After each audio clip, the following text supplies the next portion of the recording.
भगवान का मथुरा प्रवेश, रजक वध तथा माली पर कृपा। श्री पराशर जी बोले, यदुकुलोत्पन्न अक्रूर जी ने श्री विष्णु भगवान का जल के भीतर इस प्रकार स्तवन कर उन सर्वेश्वर का मनः कल्पित धूप, दीप और पुष्पादि से पूजन किया। उन्होंने अपने मन को अन्य विषयों से हटाकर उन्हीं में लगा दिया और चिरकाल तक उन ब्रह्मभूत में ही समाहित भाव से स्थित रहकर फिर समाधि से विरत हो गए। तदनंतर महामती अक्रूर जी अपने को कृतकृत्य सा मानते हुए यमुना जल से निकलकर फिर रथ के पास चले आए। वहां आकर उन्होंने आश्चर्य युक्त नेत्रों से राम और कृष्ण को पूर्ववत रथ में बैठे देखा। उस समय श्री कृष्णचंद्र ने अक्रूर जी से कहा।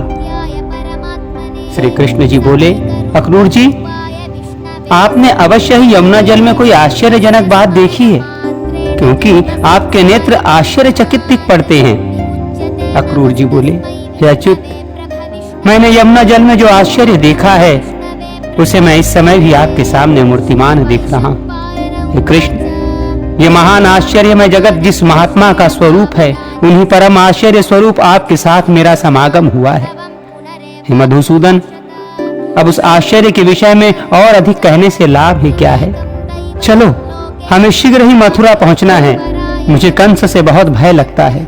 दूसरे के दिए हुए अन्न से जीने वाले पुरुषों के जीवन को धिक्कार है।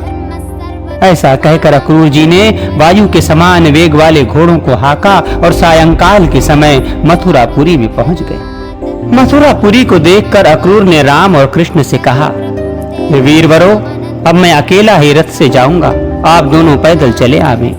मथुरा में पहुंचकर आप वसुदेव जी के घर जाएं, क्योंकि आपके कारण ही उन वृद्ध वसुदेव जी का कंस सर्वदा निरादर करता रहता है। श्री पराशर जी बोले, ऐसा कह अक्रूर जी मथुरापुरी में चले गए। उनके पीछे राम और कृष्ण भी नगर में प्रवेश कर राजमार्ग पर आए। वहां के नर नारियों से आनंद पूर्वक देखे जाते हुए वे दोनों वीर मत वाले तरुण हाथियों के समान लीला पूर्वक जा रहे थे। मार्ग में उन्होंने एक वस्त्र रंगने वाले रजक को घूमते देख उससे रंग बिरंगे सुंदर वस्त्र मांगे। वो रजक कंस का था और राजा के मुहलगा होने के कारण बड़ा घमंडी हो गया था। अतः राम और कृष्ण के वस्त्र मांगने पर उसने विस्मित होकर उनसे बड़े जोरों के साथ अनेक दुर्वाक्य कहे। तब श्री कृष्ण ने क्रुद्ध होकर अपने करतल के प्रहार से उस दुष्ट रजक का सिर पृथ्वी पर गिरा दिया।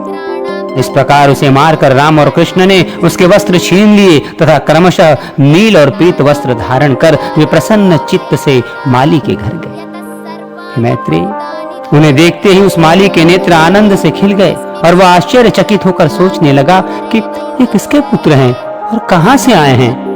पीले और नीले वस्त्र धारण किए उन अति मनोहर बालकों को देखकर उसने समझा मानो दो देवगण ही पृथ्वी तल पर पधारे हैं। जब उन विकसित मुख कमल नयन बालकों ने उससे पुष्प मांगे तो उसने अपने दोनों हाथ पृथ्वी पर टेक कर सिर से भूमि को स्पर्श किया।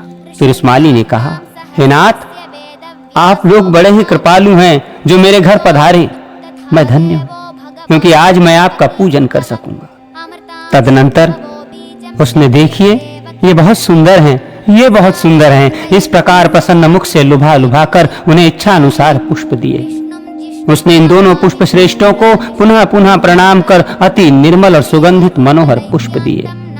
तब कृष्णचंद्र ने भी प्रसन्न होकर उस माली को ये वर दिया, हे भद्रे, मेरे आश्रित रहने वाली लक्ष्मी तुझे कभी न छोड़ेगी।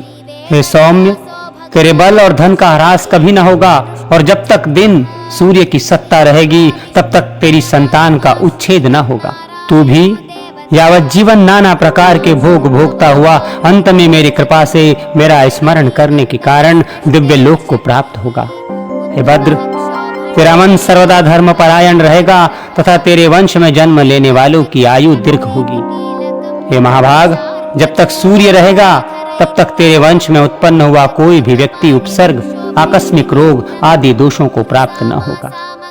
श्री पराशर जी बोले, हे मुनिश्रेष्ठ, ऐसा कहकर श्री कृष्णचंद्र बलभद्र जी के सहित मालाकार से पूजित हो उसके घर से चल दिए।